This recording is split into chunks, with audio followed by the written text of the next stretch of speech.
call to order the meeting of the Daytona Beach Redevelopment Board. Jamie's not even. I guess the first order of business is to approve the minutes. Are we on the microphone? Oh, Is it on? now it is. Okay. I'd like to call to order the meeting, the November meeting of the Daytona Beach Redevelopment Board. And our first item is to approve the minutes. I make a, Oh, roll call, sorry, my bad. Okay. Rookie. Ms. Powell? Here. Mr. Dennis? Here. Ms. Cuggle? Here. Ms. Nazak? Here.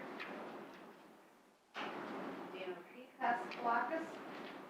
Dino M. Pascalakis? Mr. Mayara?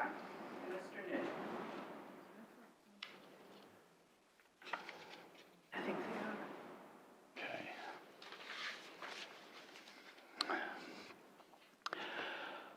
And we do have a quorum? Okay. Yes, sir. The next thing is approval of the minutes. Has everyone had a chance to read them? yes. Any questions or comments? I make a motion to approve. Second. All those in favor signify by saying aye. Aye. Opposed, same sign. Passes 4-0. Agenda item. I guess the first agenda item.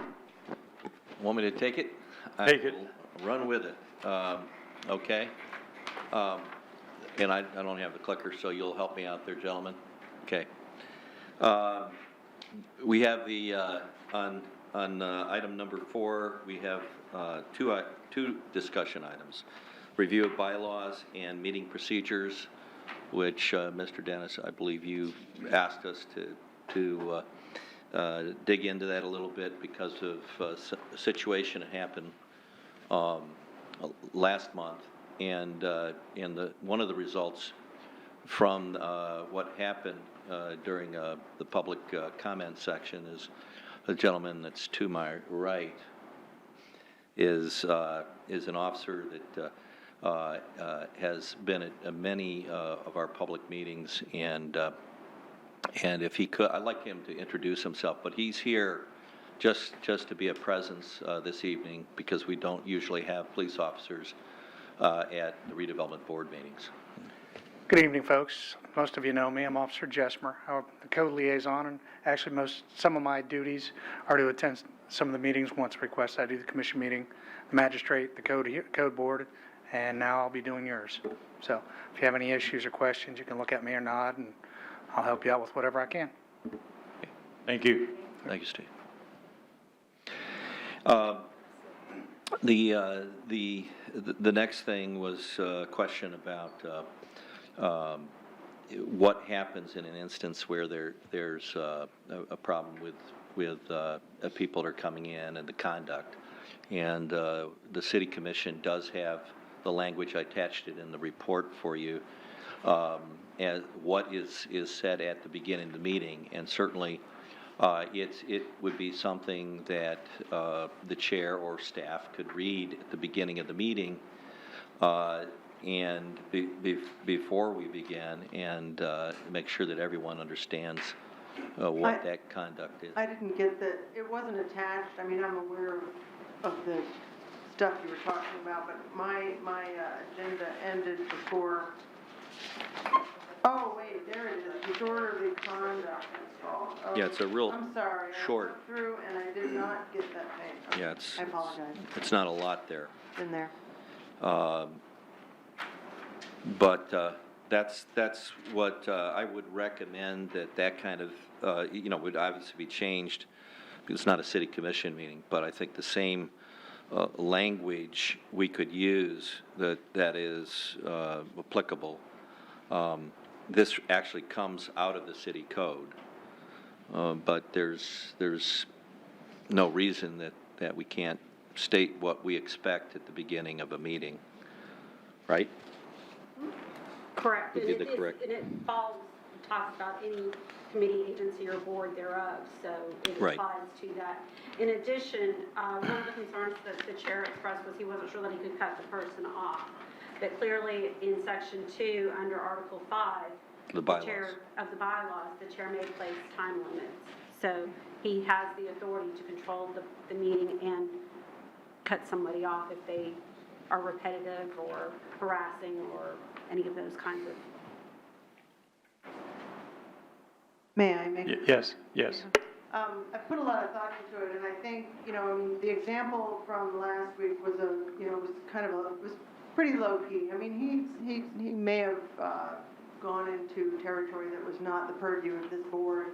I don't know that that warrants police presence. I do appreciate you being here. We have so few attendees. I'm not sure that that is necessary. And then, well, in general, it is these three most people, and if we have an agenda item, we have a couple and then they leave after.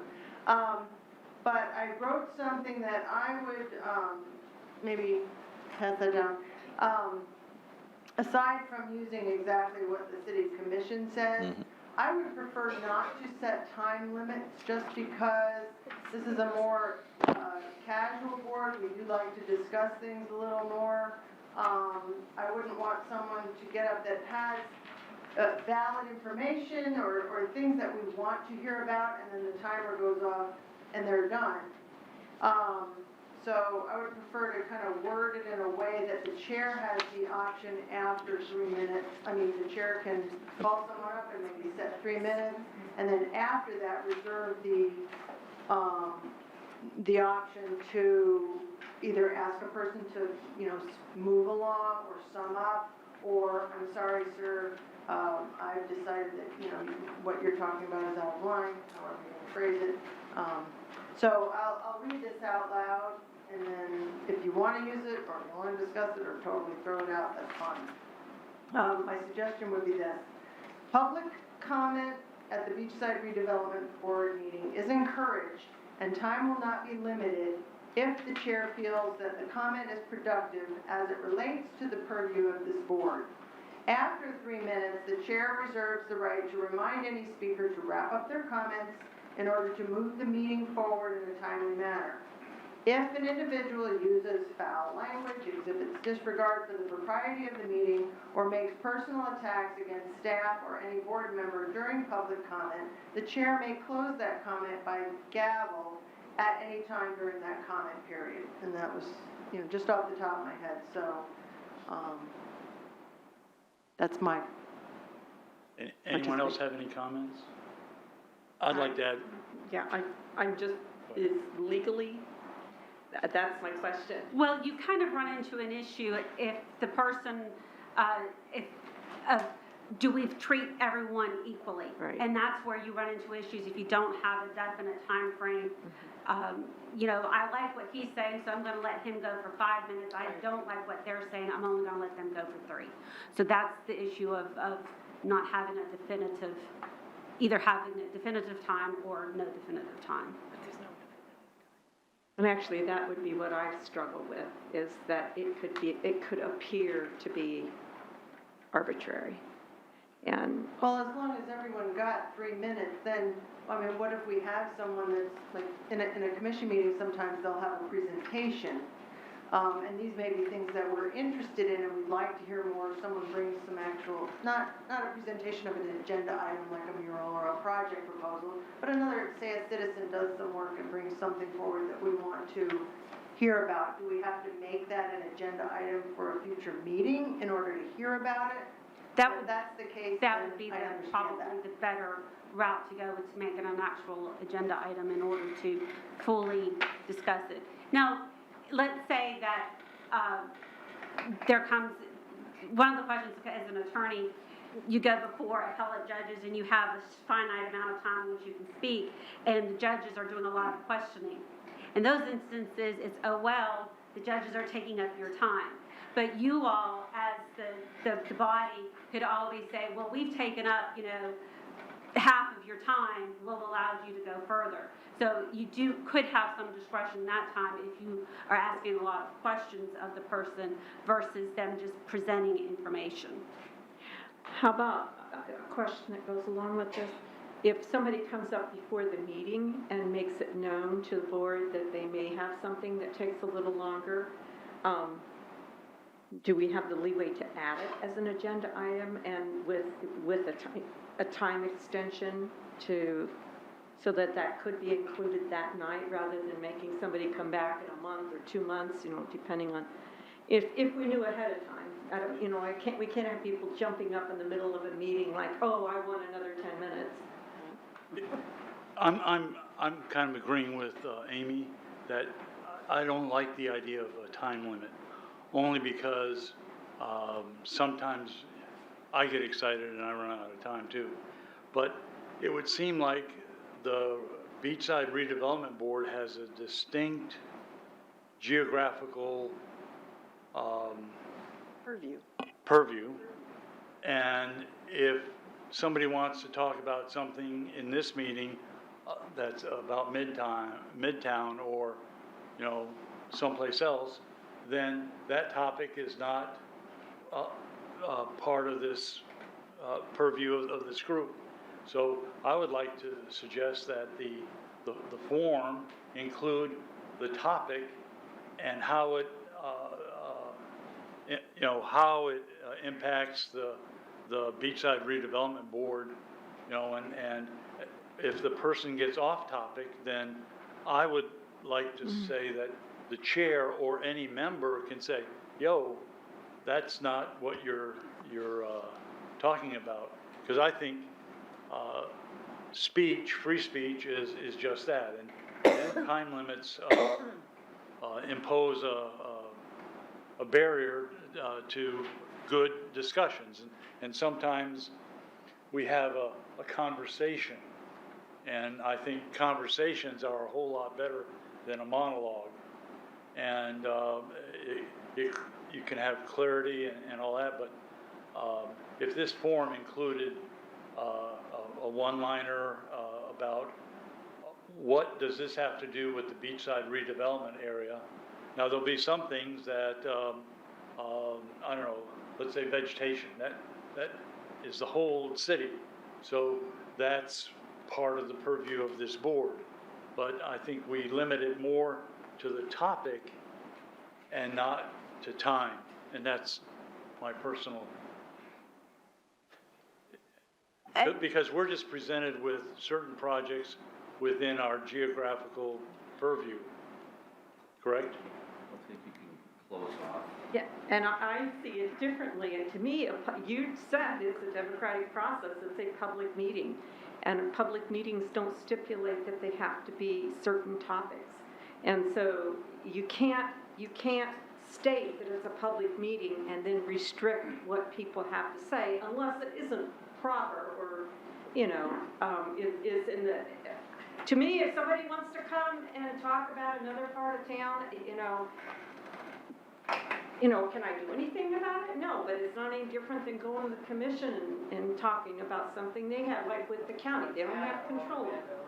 It's a public meeting. And Well, again, I believe section 2 really has the answer to the question. It says, citizens shall be invited to speak before the board on the matters with which they are concerned. If in the opinion of the chair, time limitations are necessary for any reason, the chair may place time limits for each speaker appearing before the board and may limit the amount of rebuttal granted to the parties concerned. That's open. It can be done for whatever the matter is. If it's something that's on the agenda versus something that somebody brings forward, you all have, I think the question from the chair the last time was like he didn't feel he had the ability to limit. This is clearly saying that he has the ability to limit and cut off. So can we say we set a very generous time, like 5 minutes? I mean, pretty much, people have a hard time summing things up in 2 minutes and 30 seconds for the city commission. I've done it, and it's about this much on a piece of paper, and it's tough. I understand why they may have to do that. But if we set a generous time limit, usually people are going to run out before then. But we keep the paragraph about them being, attacking or improper or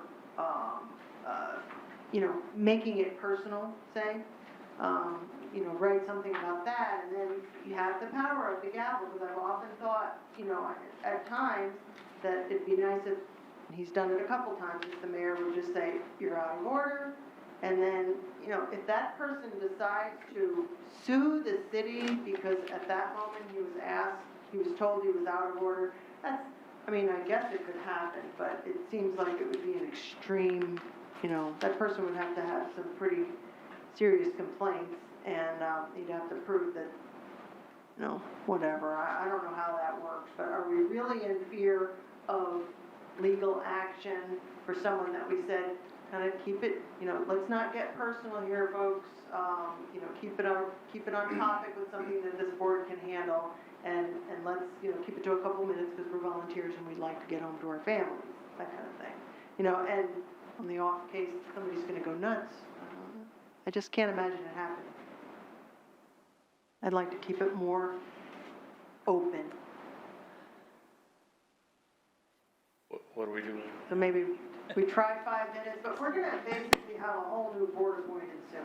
We're gonna have new members, so many have termed out here. Are we supposed to reapply or can we not reapply? You should reapply. Yours is up on December 31st. Mine was up last December 31st, but they already have my reapplication. Right. So, we're expecting to have several new, at least a handful of new board members and some reappointments, and I think it's something maybe once a full board is assembled after that, and maybe it's something we could make a recommendation, but, and like the four of us shouldn't really have to drill down on that. Do you think? No, but it's good to have the discussion now, and I actually agree with you. I think adding a little more time, and then if it does get out of hand, you have the leeway to just stop it cold, but nobody can say that they haven't had a chance Right. to express their opinion as long as it's respectful and within, what And there's needs- never what been makes- a night here where there's so many people. No, You can't get in 5 minutes. I think what you're saying is, it's an exception, especially with a board like this. But people need to have that forum, and they go to lots of different meetings and say the same thing over and over in public meetings, sometimes just to get a point across. And I'm not comfortable with telling somebody they can't go off topic. I would prefer it's related to what we do, but I'm not comfortable telling somebody they can't do that. Yeah, But may the I time- just, The timeframe, I agree with you on, yeah. Go ahead, Reed. just want to say that in that public comment section, I think it's pretty clear that that's your First Amendment opportunity, and whatever you say. When it comes to a topic, and somebody comes up here to speak, let's say, on this item we're talking about right now, it needs to be on topic. It needs to be, that's where the chair says, when they're talking about the sky is blue, we're not here to talk about that right now. If you want to talk later at public comment section, you can. And but that time of public comment, and that's why some time limit, just whatever that is, whatever the board feels comfortable with, really helps, and there's still that discretion. If there's something of immense importance, even after, let's say it's 5 minutes, and the board, the chair says, do you want to keep on listening to this? You want to hear more? You want to hear more? You can hear more. Right. You have that right. Can we paraphrase all this and make a recommendation to the next board? I think we want to do, or do we want to use our experience and knowledge and kind of help the new board can change it to whatever they want, but do we give them a first brush and go that way, or do we just make a recommendation? I'm totally open. You have one more meeting with the board intact, and with your chair back, I'd suggest maybe you want to have the opportunity to kind of finalize what you are talking about, and we can try to put that in the form that you're kind of talking about now, what Ms. Piles put together and what you have, and we'll just provide that back to you. So what we're saying is, on an agenda item, the time will be 5 minutes. On the public comments, the time would be 5 minutes or loosely limited to 5 minutes. I guess my problem is somebody goes off and then the chair invokes the 5-minute rule. Now, the rest of that meeting is everything limited to 5 minutes from a legal standpoint. I wouldn't say necessarily the entire meeting, but if there was an agenda item which was going on and you had a lot of people that were wanting to speak on it, that's a legitimate reason for putting, a 5-minute rule in. If you have an agenda item that one person wants to speak on, 6 minutes. 6 minutes wouldn't be. So some of this does have to do with the volume of Okay. people that want to speak. So, do we do a motion to finish the conversation next meeting? Can we just set it for 5 minutes at this point? Yeah. And keep it simple for now? Okay. And allow a full board to decide how they want to move forward with it? I mean, I think that the current article that we have is fine, other than it would, I think, for our purposes, we could add in that 5 minutes, and that's sufficient and then the next board can, if they want to tweak that or adjust it, they can. But that, we can move forward with the 5 minutes and see how that works. If I could suggest that, it sounds like what you're wanting to do is make a motion to amend Section 2 of your bylaws, of Article 5, Section 2 of your bylaws, to provide the 5-minute time limit. That's my, Article 5, Section 2 on page 2. on page 2. Right after the order, yeah.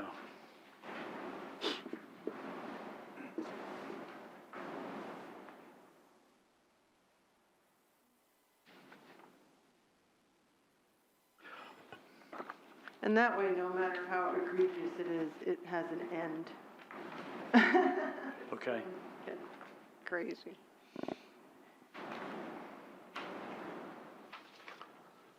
So do we need to make a motion just to adjust that? Is that what Well, you're saying? what would, yes, you would need to do a motion to change your bylaws. My suggestion is that we come back in December when you hopefully have a few more members on your board here with a draft of the With change a draft. to approve. Yeah, that sounds appropriate.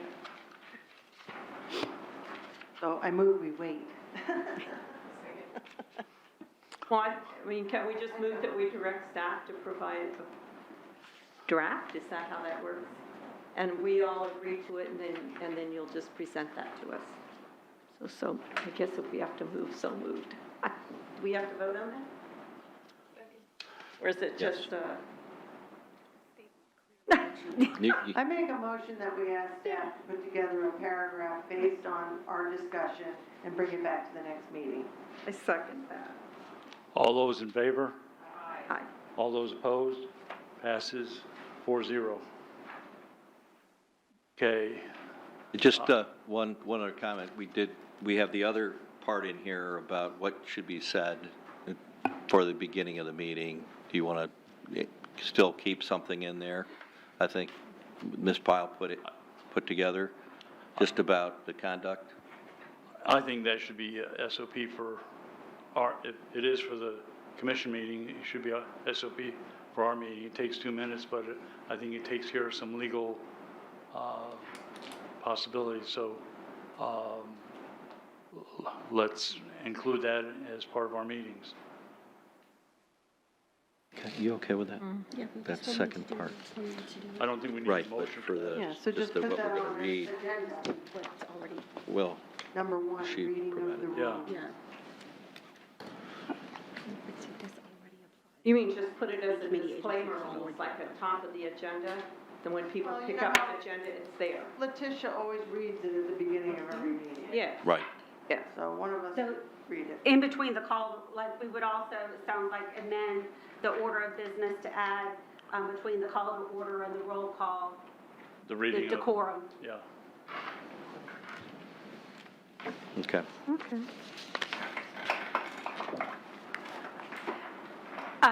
We do have the public here, and they may want to provide some input on this discussion. Any public comments?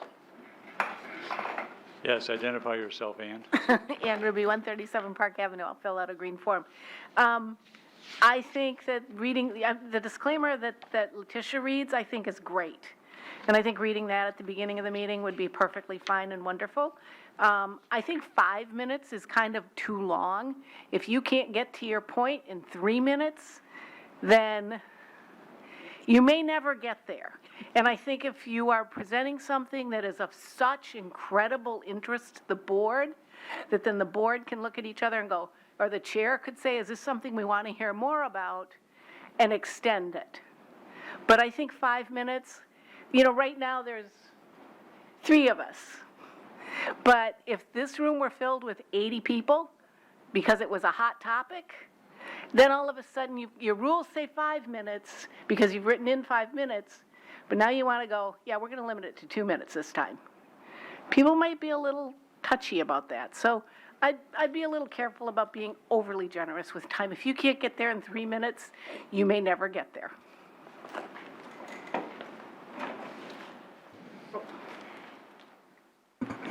John Nicholson, 413 North Granbury Avenue. 35 years ago, we had 5 minutes. And in 35 years, we have never, ever, ever, ever had 80 people in this room for CRA meeting. Ever. All right? There have been times, because we were going through so much in 2003, 2004, 2005, before the crash, that we would have 20 people. But they were developers and their architects and their engineers and their whomevers. But the public itself, I would hazard a guess 5 at most over the last 35 years. So you're talking anywhere between 15 and 20 minutes to hear everybody. I don't think that's too long. All right, thank you.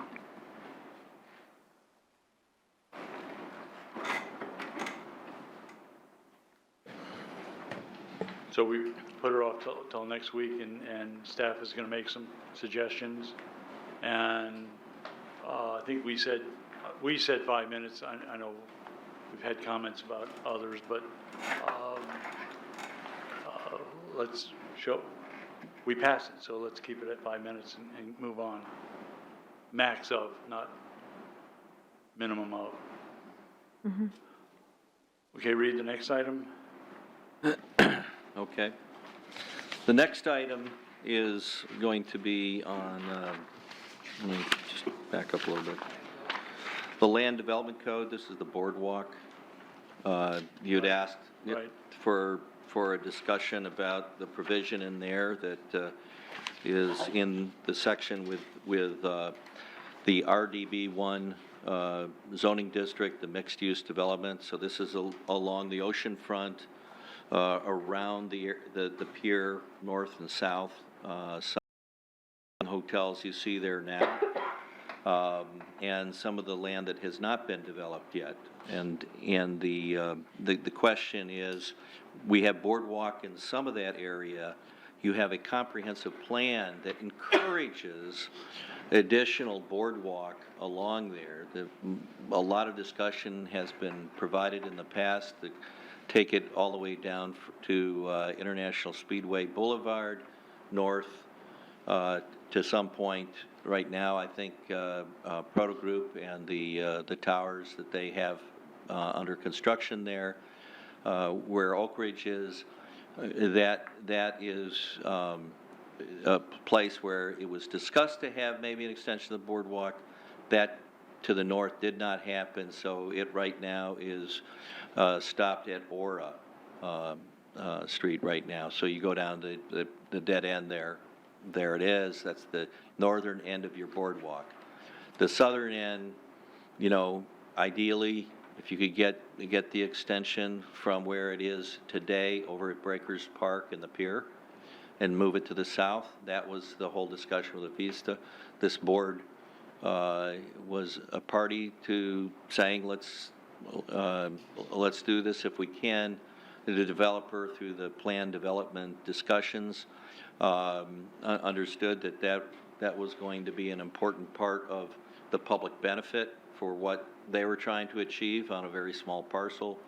So they proposed to provide that public access in the form of a connection to the boardwalk. So our practice to this point has been not to extract in some way or take property, but the language that's in the Land Development Code, not the comprehensive plan, but the Land Development Code, which is regulatory, says something just a little different and probably not the wording exactly like what we would want to see. And this is just left over from before the 2015 comprehensive change to the Land Development Code.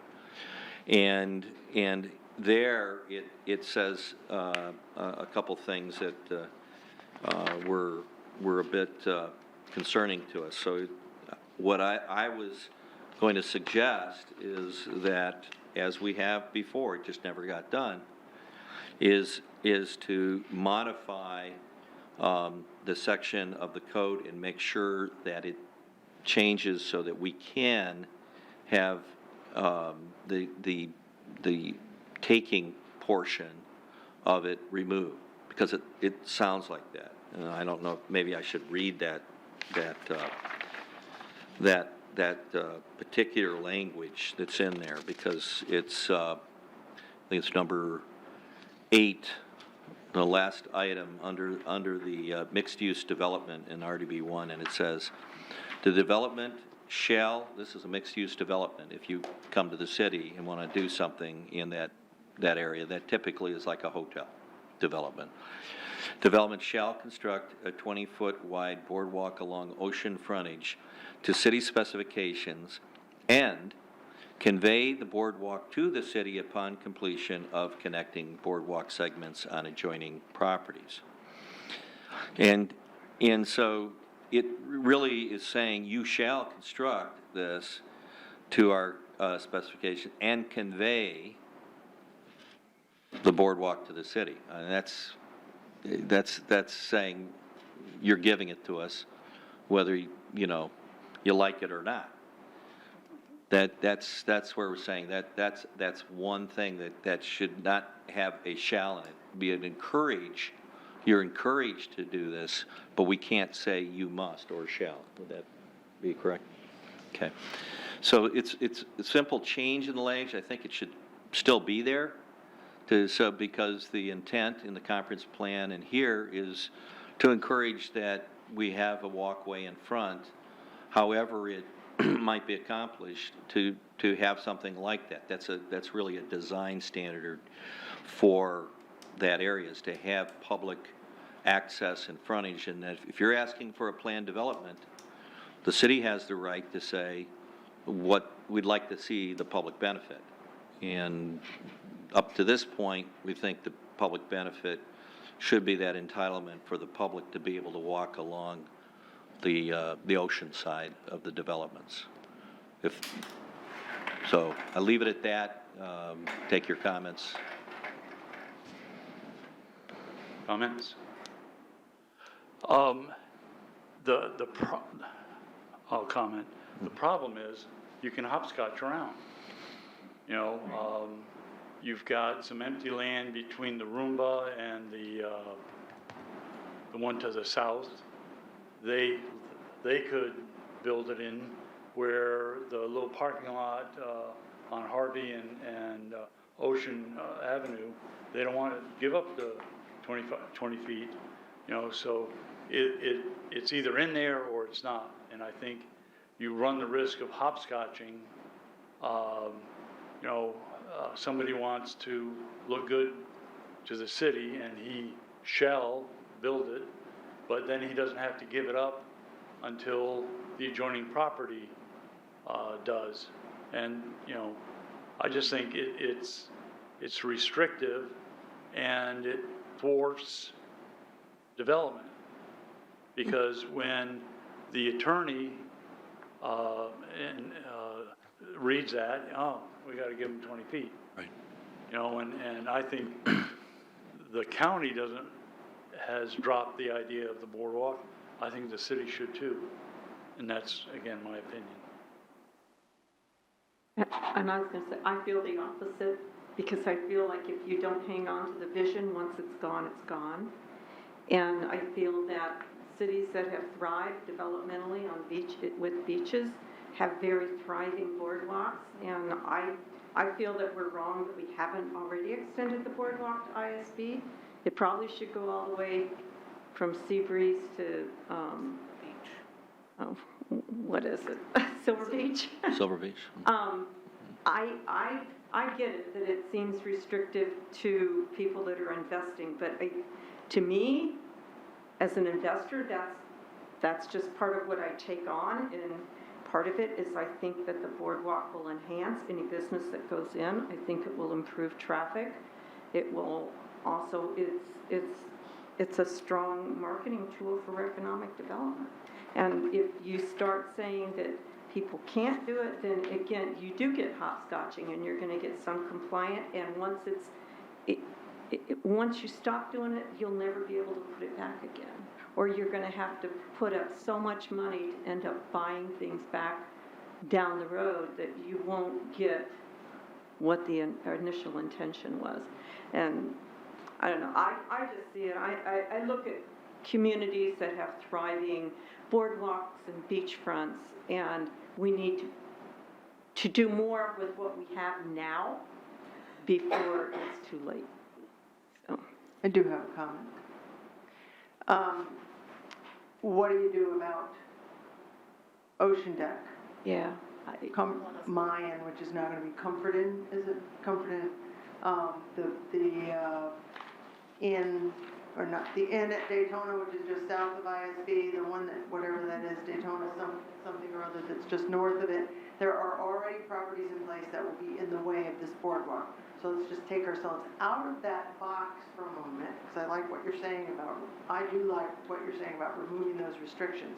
You know, if, say, Avista had put their property there, if they did have stored or mixed use down below, they would have already probably planned to allow the flow of people to come through there.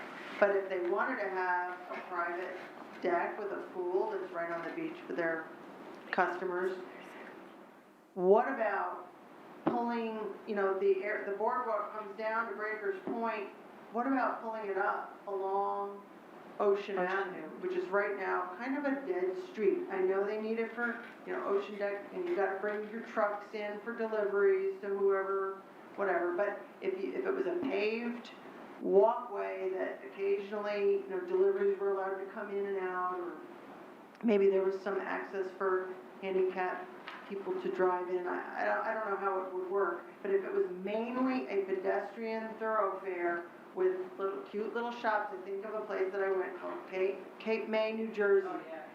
And right off the beach, you would walk down, and it was this wide brick walkway that, you know, somebody could bring in a van to bring in their materials to their store. You know, there were, you know, shirt shops, and souvenir stores, and candle shops, and places to eat, and the ice cream, and the food, and the da-da-da. And it was full of people walking. And I've always thought that if they would turn that boardwalk in a way, in an attractive way, bring it up along Ocean and down again, and maybe even down, I don't know how it would go down to A1A, or, anyway, there's creative ways to look at that and create an extension, and it would revitalize that area, which is right now kind of dead. So, I like that. there you go. And as a pedestrian, somebody who literally walks there almost every single day. Oh, sorry. Can you hear me? Okay. I love that idea, and I think it's really creative, and then it saves Ocean Deck, that long-time wonderful business, so, yeah, that'd be cool. I think that's my biggest issue, is I think Daytona is not pursuing pedestrian activities as much as they should, and we're not making the beach accessible to people as much as we should, and so that's the place to start, is to do more pedestrian-friendly routes. And I actually like that idea It's just, I mean, to me, that makes sense. You can bring it in and it's almost like a pedestrian mall or something, but that we can all share that street. Because I'm like Jennifer, and I know you do too. I walk over there all the time. And I would like to see something that's a continuation, because let's face it, we have people with families that want safe places to walk.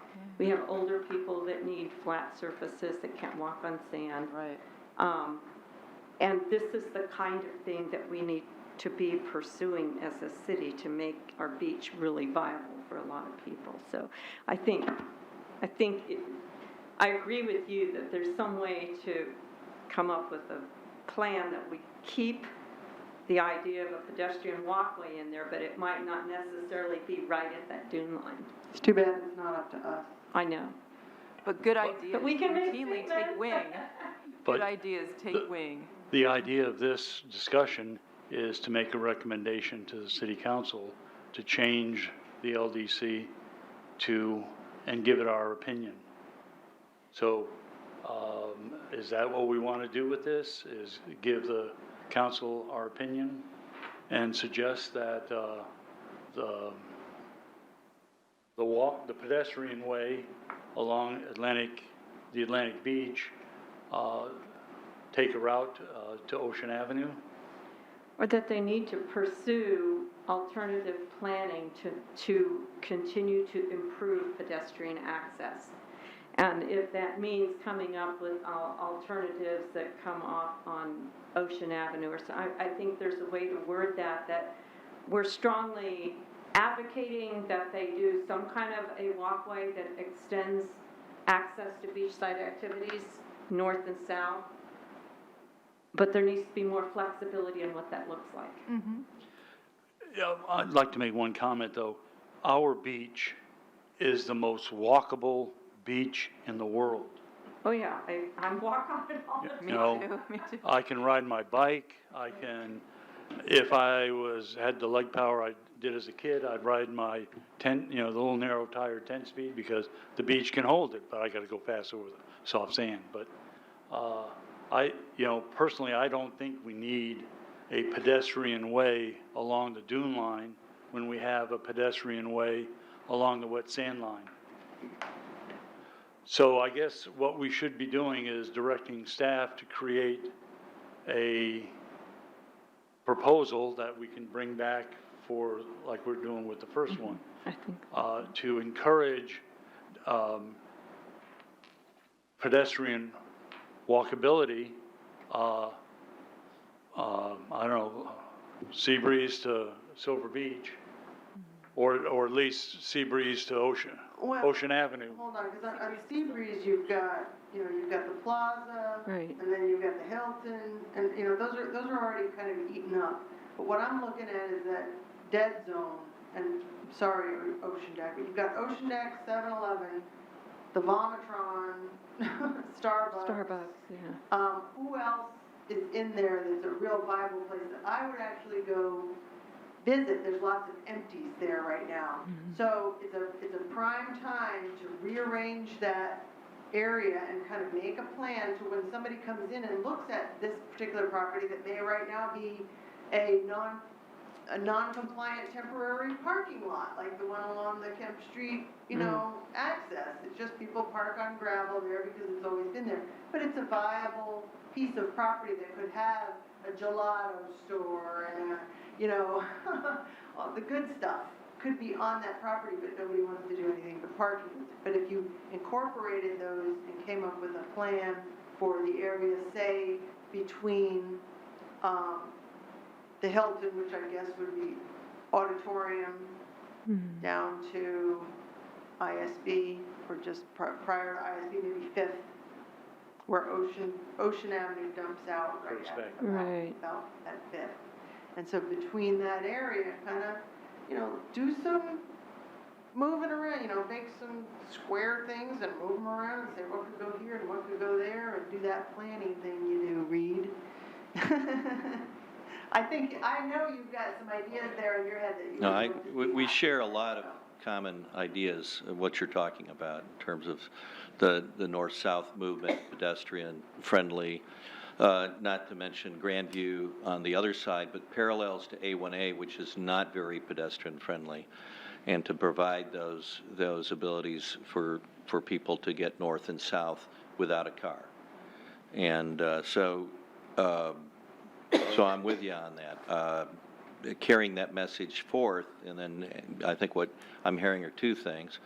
Well, one is there's an agreement that the language that's in the Land Development Code, we can modify that. That's what we call a glitch in our Land Development Code. It gets on the list. We take several of these things that we've found in there and get that changed. So the next opportunity, when we have some of these, we bring it forth with a modification. I can bring to you at the next meeting just that simple change of what that would be. And then I would suggest we discuss it at that time. I'll also pass along that what you would like to see in terms of some planning that is for the ability to get people north and south along an alternate to the boardwalk, to the beach, but some way for people to go along the boardwalk. Where do you go as an option that you're not going now? And obviously, we've had this discussion on Ocean Avenue. It really is dysfunctional. It doesn't work, and it's quite dangerous, really, if somebody's not watching where they're going. Mm-hmm. So I will take that forth to the city manager's office and see if he wants to take that to the next level. Could become the gem of the beachside. Mm-hmm. Could be. Absolutely. The interesting thing is, for another project I'm working on, I did Google Earth, and you can take your cursor and put it on the beach, mm-hmm. and when you scan north, there's like 5 people, and when you scan south, there's cars as far as you can see, mm-hmm. and lots of people, and you say, well, maybe it's the time of year. Yeah, it was November when Google Earth took that particular set of pictures, mm-hmm. but there's a day and night difference between the beachgoers south of ISB and the beachgoers north of ISB.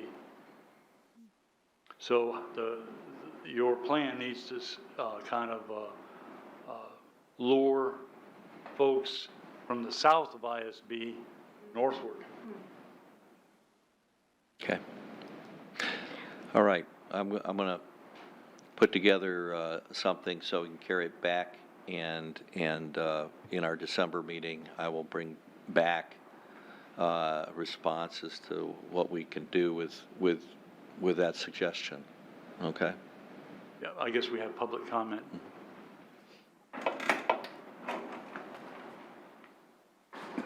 John Nicholson, 413 North Granbury Avenue. Well, we're kind of boxed in because in the north end, you really can't do anything. The plaza's been there 100 years now.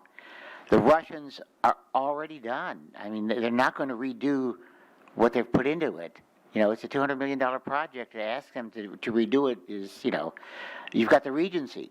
When you walk down at the end of Orr Street Park, you're dead at their pool. So they're not going to give up their pool. So you're dead in the water going north. You really are. All right? We gave away Ocean Avenue already. From Main Street to the Hilton is gone. They're not going to give it back. It's gone. Who's not going to give it back? George Anderson owns that. He allows us to use it until he bills, but we vacated that 10 years ago. So we don't have that any longer. So what we're going to talk about is just that 2-block area. And in essence, there really are 5 hotels, a 6th one possibly. So to sit there and say, well, nobody's using it, they are. Starbucks, you'd be surprised how many people drive through that thing, you know. It's true, Gary needs it. All those hotels are going to have people using it. So Glenn Storch at his meeting for Avista broached the project of, we did the Ocean Walk Village, which I don't like, but that's what they call it, on the north end of Main Street, that whole area. He was thinking of doing the same thing that you're talking about on the south end. But rather than as a walkway kind of thing, it's going to be a road. It will always be a road. You have to get people to and from those hotels, and the only way to get them there is on Ocean Avenue. But there's several properties that are on the west side of Ocean Avenue that are too tiny to really do anything with. Mike's, there's a little, Gilbert has a little property there. It's only 10 feet wide. So what are you going to do with it? It's like a set of stairs. And then there's a little lot next to his with a white picket fence. It's really too tiny. So there's a lot of small things that could do exactly what you're talking about. That road is, and they disagree with me, but I've walked it. You can have 2 5-foot sidewalks, 2 12-foot lanes without going onto private property at all. And it needs to be done because there's no sidewalk on the east side at all. On the west side, you go down to 8 inches. A wheelchair cannot get through 8 inches. That sidewalk on the west side is just, it's not a really sidewalk. So it has to be redone. So we might as well do what we should do. Pave Have it or be whatever. pedestrian. What about having it be pedestrian up to Harvey, and then the cars could still go to the hotels, but, I don't know. So then you take Gilbert's property. He's got an exit right there. Which So it makes it hard. The one that's on A1A? Gilbert has three The entrances teeny to his little property. place that's behind the smoke shop, Yeah, well, there's, or the former smoke shop. no, all the way down towards, you know where Mike's is on the corner? Mike's, yes. Okay, And then t-shirt that shop. plaza, And then next to him is an old, it used to be a grocery store years and years ago, before you were born. But right now, all you have is glass doors. And then there's a white picket fence, which is a rectangle that Gilbert doesn't own. right. I don't know who owns it. But It's owned by the same people that own the lot on the beach, the Uruguayans. could be. But that could be developed into like 2 or 3 Right. thing. Little things. And then there's a parking lot that's right behind the smoke shop. Mhm. So those kind of things could be done exactly what you're talking about. So if we think about what Glenn was talking about, making it its own destination, it would make what he wants and what you want ideal. But it needs to be a road. So with that input, you'll bring anyone else? With that input, you'll bring something back to our next meeting? I won't be bringing back a plan, but I will be bringing back the process by which we could go forward or not go forward. I mean, I have to raise that to the next level here. Right. Okay? But our recommendation, kind of. Right. Okay. Yep. Redevelopment projects update. Okay.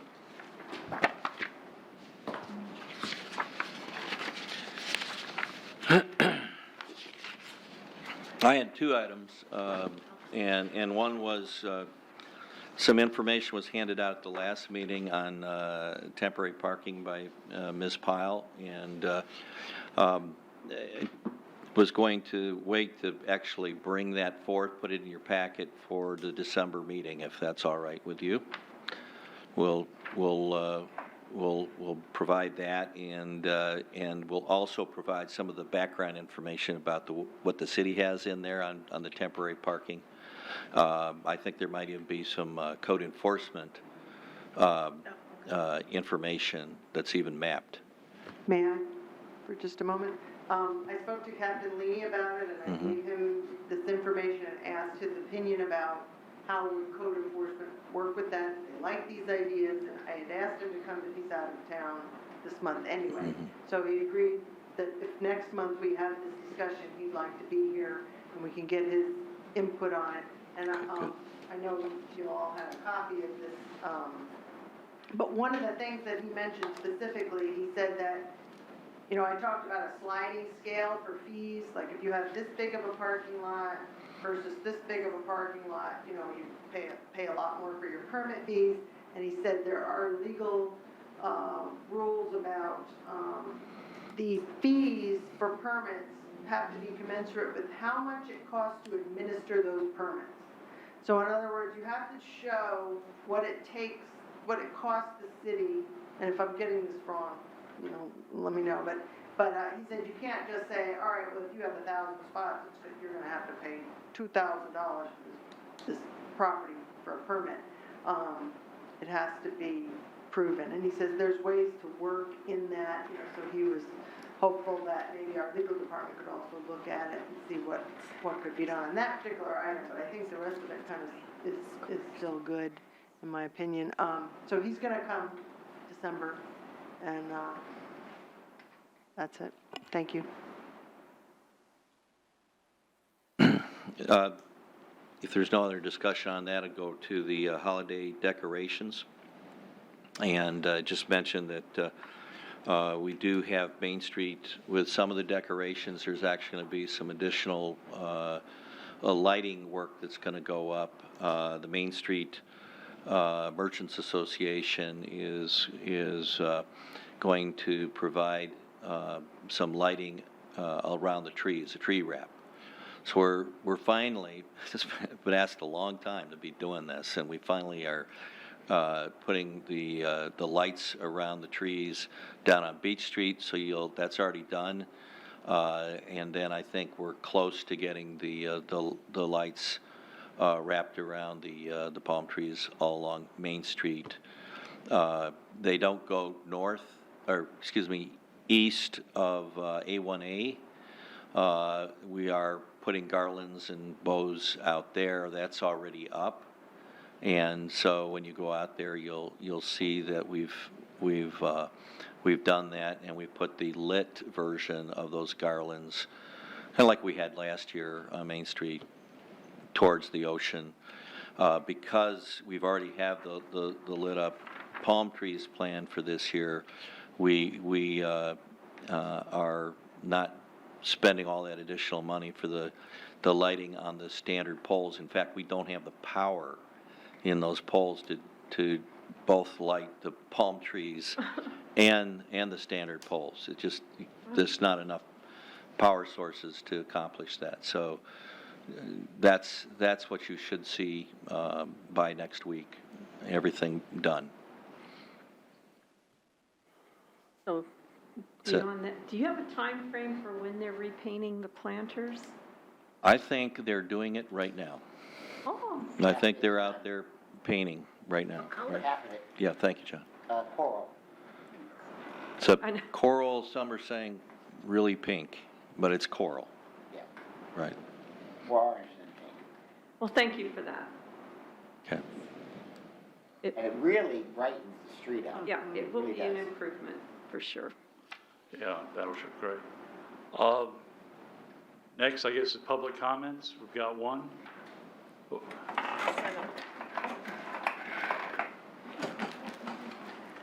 John Nicholson, 413 North Cranberry Avenue. With decorations, are we doing the band shell this year? No, we are not. Okay. Are we doing the boardwalk at all this year? No. Okay.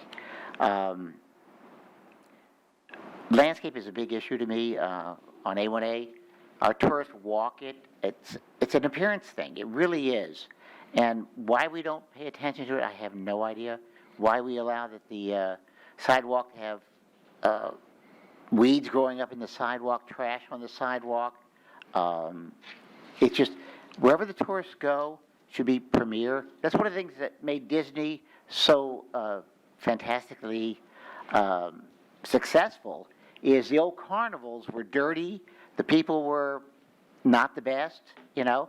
So Disney brought in these young kids, clean, neat, and they pick up trash every 3 seconds, it seems.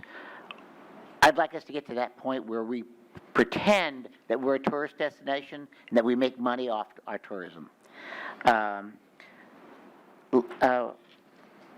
We have a grant program. You have to match grants. I would ask us to think about putting in a loan program, a low-interest loan. The grants, once the money's gone, it's gone. But a loan is recycled. So if you have $5,000, the $5,000 gets returned plus a little interest. So that money gets recycled and can be used often and by many different people. We have a lot of seniors and people that can't afford it right now. So to me, a because I needed to use it, and we don't have it. Midtown has it, but we don't have it. So I asked the concept of those that need it to get it done. Several years ago, I had Kelly White take a walk with me down Main Street when she first went in and she cared about Beachside. And she came up with the idea of Disney has a guy that created their Main Street, went into private practice.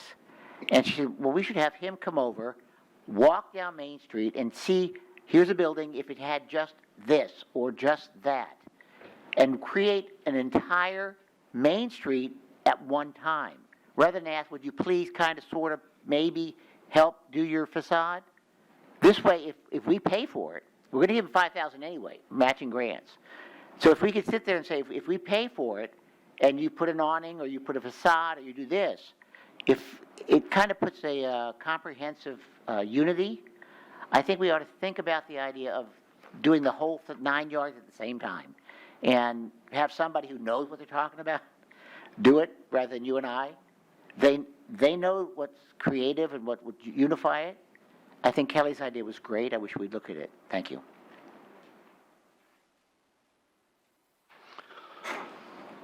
Okay. Oh, Ann? Hi, Ann Ruby, 137 Park Avenue. I have 3 properties on the beach side that I am trying to get, I think, brought into compliance, certainly improved. 823 Main Street. They have a busted window. In March of 2017, they put a big piece of particle board over it, and it's still there, under a poster. They also have boards that stick out right at the, 8-year-old eye level, with nails and screws sticking right out into the sidewalk. And I've been asking with code enforcement and here to get this addressed, and nothing is happening. And I don't know if it's covered under code enforcement or the redevelopment code, but it would be really nice if somebody would get that taken care of after 2.5 years, because it's an issue. And the other 2 things are that lot at the southeast corner of Ocean Avenue and Harvey. It's a big ditch. You see it from the beach. The same thing with the Uruguayans. They own that other lot south of the Roomba. That looks terrible. It looks terrible. Why aren't we hiring people, either get them to do it or hire somebody to do it and put it on their tax bill? But those lots should be brought into compliance. It just looks terrible. You can make the cute little shops all you want. If you don't take care of what we have, it's pointless. So really, I don't know what it's going to take, Reed, to get some action on those 3 things. But I would hope something would happen soon. Do you have any ideas? The only idea I have is to provide to code, which they do have, and to enforce our codes and to get compliance from the property owners. That is what we have today. And so it's a requirement of the code, and people are supposed to follow it. And when they are cited, go through that process. And that's But I don't know that those. it's out of my control at that point. So maybe the board could make a recommendation on those 3 properties that they be brought into compliance ASAP, because it makes the beach side look terrible, and that thing on Main Street just makes me nuts. Right. Well, That really is a code enforcement related issue. I can see if I can find out if there are any open cases, what the status of any code enforcement issues, but it's a code enforcement board matter, I think, or a special magistrate. I think both of those lots were cited recently. Both of the big beachside lots, I don't know about 823, but, my beef, and I brought it up here, was that we had an open code case on that Harvey seawall that for some reason mysteriously was closed. And nobody seems to know why. And then a year later, they had to reopen it because some of us, I mean, I know I do, I think you guys do, I talked to Captain Lear, I go into E-Track it and board it again, and it does finally have a code case, but you know how long those things take. So, the business about utilizing our ability to repair and bring a property up to, it doesn't, this business about putting the assessments on the property tax bill is not only for demolitions. That's all we've used it for now. We've kind of tested that out. It looks like we're getting our money back on those, the majority of them at least. But let's start pushing the commission, is code enforcement, is it the city manager, to go to these properties that are the severest blighting influences in the redevelopment areas. The whole point of having a CRA is to reduce blights. I think that's like, isn't that like in the first line of the definition of a CRA? It's a core part of Right. redevelopment, We're absolutely. doing a terrible job of that, terrible, and as much as I like holiday decorations, they're gonna be gone in January. They're not reducing blight. So, I don't wanna run off the rails right now on it, but it's really, it's disappointing and disheartening year after year after year to see this. So, who do we talk to about pressing for repairs and maintenance on the worst blighted properties that we can assess a property tax bill? Who do we talk to? Is it legal? Is it the city manager? I would tell you that it would, Deputy city manager? well, I think my first question would be, have you had that discussion with the people that are at the top of code enforcement? Yes. That's Captain Lee? Yes. Okay. And so we need to go higher than that, is what you're saying? Right, because all it's- he can do is put it Okay. into the system. And then you send out a green notice, and it comes back from Uruguay unsigned, or, when you go through that whole thing, it takes months, and then they ask for another month, and then they ask for 60 days, and then you schedule a hearing, and then that one's canceled. It takes years. We've already waited years. I think it's time for the city to take a few $1,000 and fix that wall, And I know we don't want to destroy all the vegetation, but you have to agree that that lot could use a little bit of grooming to be appealing to our core tourist area, especially the fence, the wall, and make it somewhere where there aren't pits that collect trash. I like that there's flowers and things growing on there, but if it's so irregular, the trash goes over the side and it piles up there, and the wind blows it in, so it has to be manageable. Well, also, all right, it's way too easy for people to buy and sit on land. This is parasitic behavior, and there are some cities or other municipalities that have a land value tax that makes it much less feasible to engage in such parasitic behavior, and I really think we need to look at that. Because, and I don't know if this would be legally feasible or not, but also to require owners of raw land to be providing some kind of a public service, like that Uruguayan thing on the corner, like that could be a dune park or something. And just, just like when I see the thing on the, the northeast corner of ISB along the river, that guy should be required to provide a public kayak put-in spot. Instead, it's just parasitic. It's a net take. It requires city maintenance, city supervision. It's a money suck. It's a fossil fuel suck. It's providing nothing to the public. And I think we should increase our toolkit to fight back against this kind of behavior. That's my biggest criticism. I think it goes back to the city commission that they need to tighten up specific codes and they need to change the timelines, especially in redevelopment areas, because it is about blight. Well, there's state laws also that require periods. I understand that, but we don't enforce them as tightly as they should be enforced. And so maybe there needs to be better tools as far as how the enforcement looks. And we need to reevaluate where we are with whatever the state and federal guidelines. I mean, I lived in communities in the past where the timelines were a lot shorter and they all fit the legal restrictions. So I don't understand why this drags out 4 or 5 years here. There should be ways to fast track I mean, you know, my issue's the house across the street from me's been abandoned for 7 years, boarded up. And every time it gets through, they sell it or somebody gives off, and there should not be wiggle room for these people. You get a notice, and yes, I agree, financially, sometimes you need a little more time, but you don't get 3 and 4 and 5 and 6 extensions. That's not acceptable. In the meantime, we're all living in the neighborhoods, and we have businesses that we have to experience that ongoing, and we pay the price. So my feeling is maybe that the commission needs to look at where they're at with some of these codes and see what they can do to make them more effective.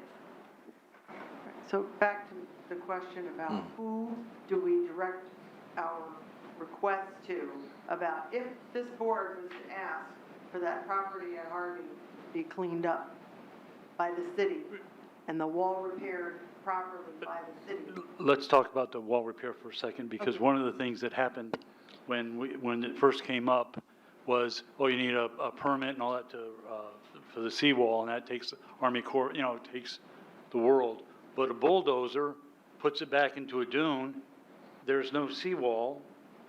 The cost of a bulldozer is pretty insignificant, but I think it'll clear the $1,500 thing. So if a bulldozer were to clear out and make it a dune again,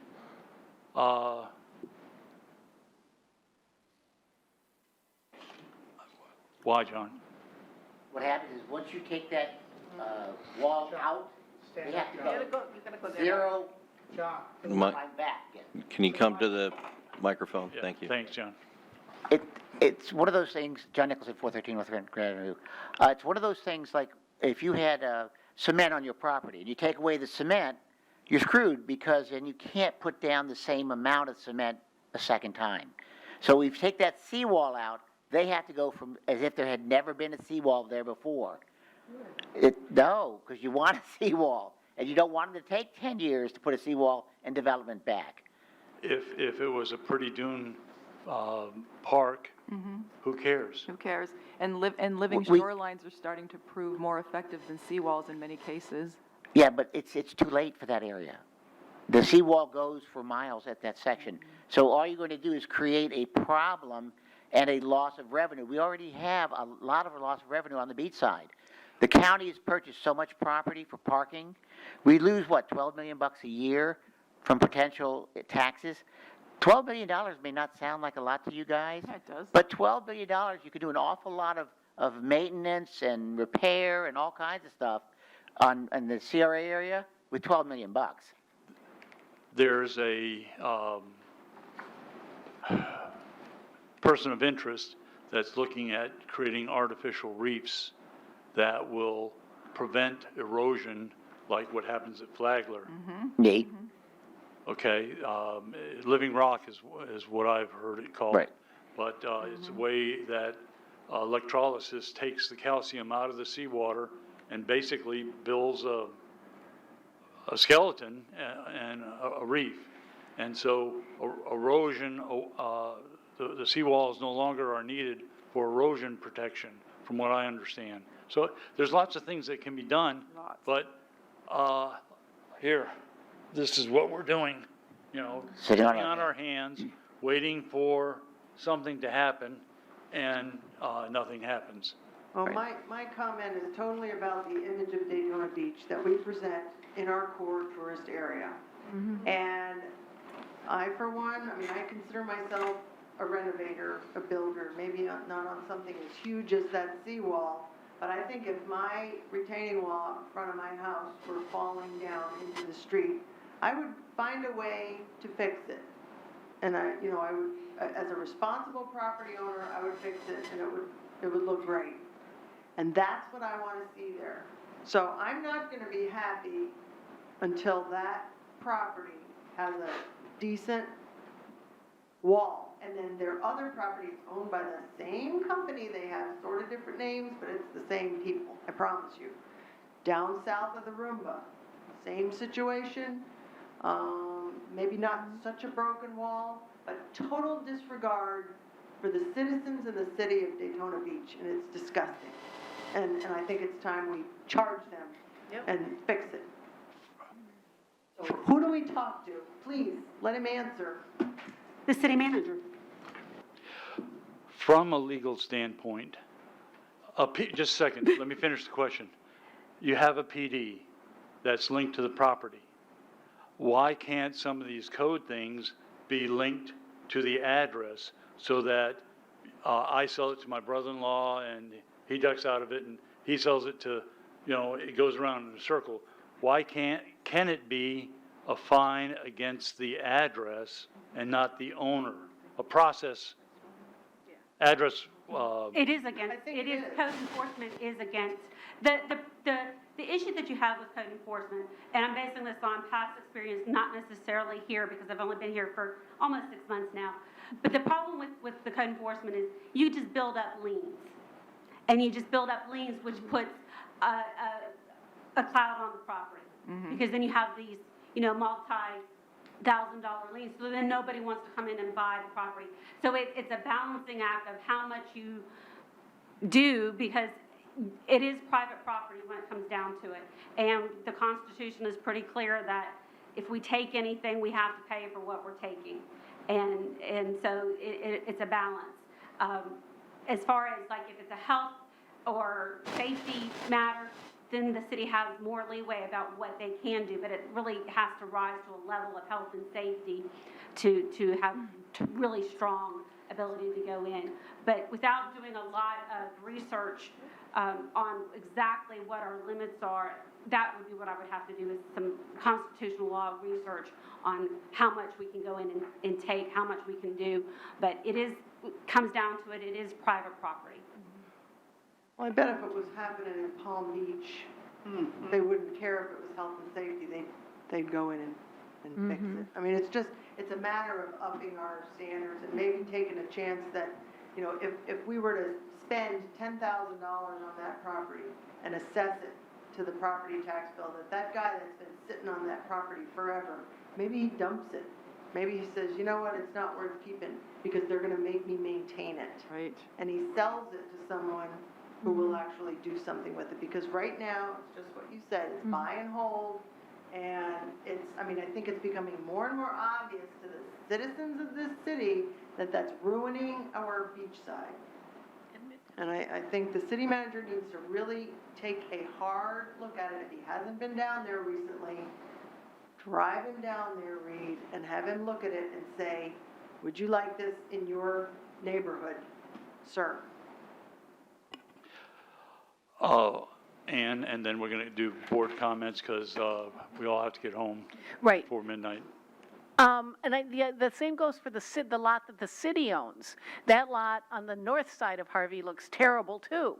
I mean, the city isn't even maintaining its property. And I understand that this is code enforcement and it's nice to pass the buck to code enforcement, but this is in a redevelopment zone. It's your responsibility. And I'd like to see you be a little bit more proactive about getting this stuff addressed. And if you need to do research, then you need to do the research, because I could see bringing in filling in that lot, then letting the dunes take over. And that could be attractive. It doesn't have to look so bad. And if we can do that to bring it into compliance with our code, then we should do that. But it should be pursued actively, and to just say, oh, that's code enforcement, and, oh, you go talk to the city manager. That's not enough.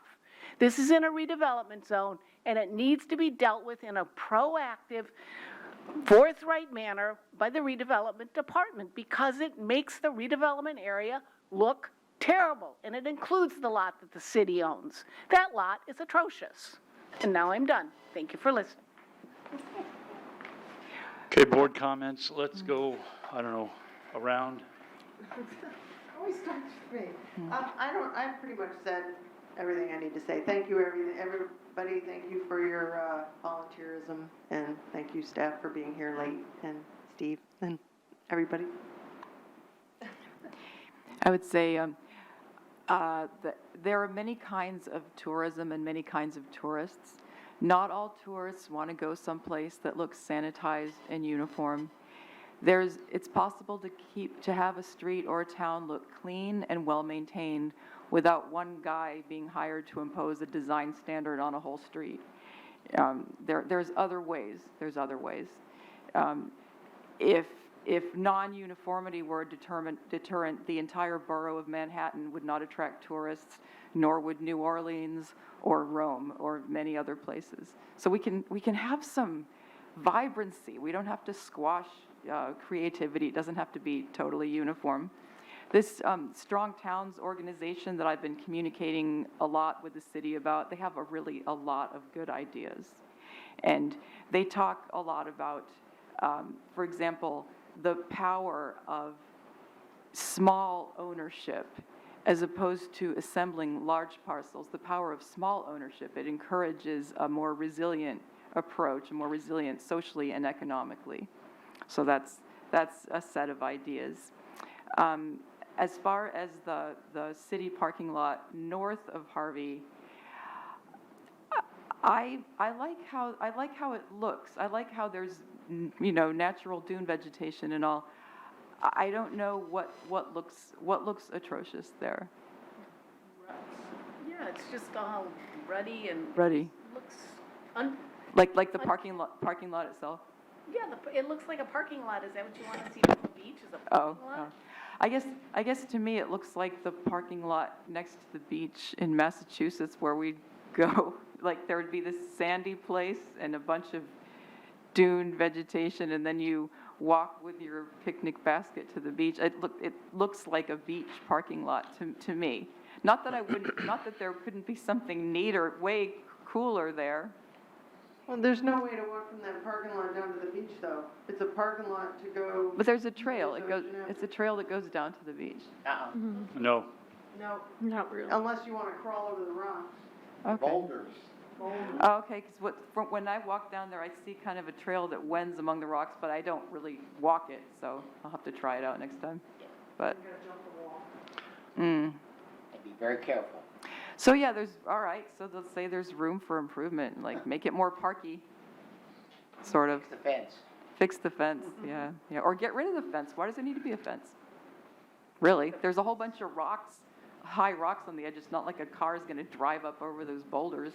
So just, why do we need a fence? It's always getting broken, I think that's all. Thank you all very much. Marcia? Yeah, my comments are probably similar to what I say every month. Ongoing issues, and I know we're going to have the discussion next month on parking with Main Street, and I've, again, been talking to different people that have businesses, and that's the biggest thing that they're struggling with, is trying to find customers are coming in and telling them, we want to come in here, but we're very frustrated with parking.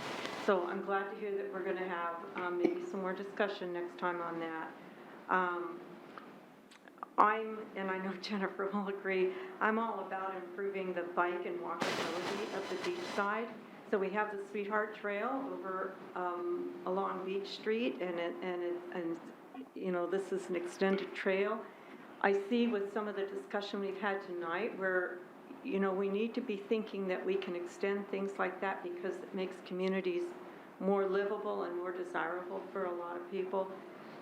Like do extensions off the Sweetheart Trail that do like across the New Orange Avenue Bridge and have a beachfront part of that cruise and things. And so it goes back to the discussion we're having about using Ocean Avenue and how do we expand accessibility on the beachside. But I don't think that we're doing enough right now to make our streets friendly to pedestrians and to people riding bikes. There are sections that are good, but we need as a whole to do more. And again, while you have the chance to make change, you should doing it after the fact is hard to recover. My only other comments is I would like to have some discussion in the future maybe about what percentage of the Bike Week funds actually come back to Main Street and the Beachside. My issue right now is I think that we have had some really good suggestions as far as an arts district or, possible things that we could do to encourage investors or, just a lot of different possibilities, but part of it is where you get the funding. And definitely, I have strong feelings that a lot of the money that's made off of the different bike events should be coming back into the areas where the money is made. And so I would like to see how we approach that, because I think that there's opportunities to use some of that money to maybe create, I know you talked about grants versus loans, but grants or loans to encourage some of the development that we've talked about that people don't have money for right now, so. I've got a couple of comments. When the Chamber of Commerce had the Main Street Walk, one of the things that came out was that there was a parking lot and all it needed was a sign. And the county person and the city person were kind of like, and I don't think anything's happened. And that's how many months ago? You know, so for lack of a sign, we should be embarrassed. And I'm going to agree with John. I think loans, low-cost loans, with some of this CRA money is a whole lot better than grants. But I would also like to see where you don't need a licensed contractor to paint the front of my house. I shouldn't have to hire a licensed contractor. I have the pride of doing it, and you know, who knows, maybe even a tenant could get a deal on his rent if he painted the house, you know, kind of thing. So, and loans do replenish themselves. I did a quickie Excel thing with $100,000 for I think 3 years, where you loaned out a maximum of $5,000 a year, and you paid it back at 3%, but you paid it back within 5 years. Anyway, it was self-sustaining after a while. You didn't need any more tax money to fill it. The only thing we needed was a bank that would be willing to manage the costs, and the costs of the loan would be the interest rate. You know, a bank is accustomed to loaning money, giving you a payment book, collecting the money, charging you late fees, you know, and that sort of thing. And the city has no business in banking for this kind of stuff. Another thing that kind of bothers me is we have the Main Street CRA and the South Atlantic CRA. This body has no idea where that money is coming from, going to. It's in the budget, but boy, I have tried to figure it out, and you have a transfer of this money to this fund and all that, but in black and white, why can't this body have an accounting? And Reed, you and I had a conversation a long time ago before the Land Shark and the other restaurant were built, and you said something like in 2019, the South Atlantic CRA would start to see some of that money. But, you know, one of the things I'd like to see is an accounting of it, and because I like the idea of low-cost loans to residents where if you're going to instill pride, take the paint and paint the house, you know, paint the fence, wax on, wax off kind of thing, you know, and anyway, so is it possible to get a simplified, here's the money that came in, here's where it went on the Main Street and the South Atlantic CRA? Sure, there's a budget, it's posted where the money has gone and come from, so Well, it's out there. But it's not clear. Well, when I see a line item that says salaries, yeah, that doesn't tell me where it went. And shouldn't a expenditure like fireworks on the pier, Is that a CRA-funded activity? There's $30,000 that's approved by the CRA, which controls, looks at the budget, and so that it is the CRA for those funds that approves it, like the providing a part of the funding for the fireworks. Not all. The fireworks are far beyond 30,000.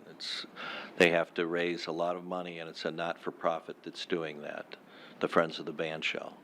So we're certainly participating in it because it's our one way that we feel we can contribute legally to underwriting the costs for making the event happen. We can't pay for the venue, the bands, or anything else, so.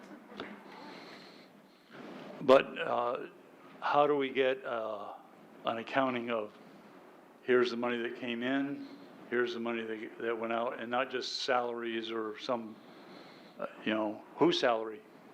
Is it a piece of yours? Is it? It's based, all staff time? Yeah, I understand, but I'm saying, why can't we get a breakdown of that? You want last year's breakdown of how funds were Yeah, spent? and then we can discuss, be prepared to discuss line items and that sort of thing at some point. Well, we're getting outside the scope of what this board can do, and I can tell you we're crossing over into what is the Community Redevelopment Agency's role, and not that of the redevelopment advisory boards. So I'm not going to right now say that we're going to come back and provide that kind of information in detail for you. Okay, all right. All right. Anyway, anything else? Well, I think if you were curious about it, you could put a public records request for it, maybe for yourself. It's online. It's online. Oh, Yeah. okay. But it's generalized salaries or something equally vague. Right, and there's, and it's been requested before, others have been requesting the information. So you can do that, that's a good point. Okay, with that, Okay, shall we adjourn? We shall. okay, thank you. Thank you.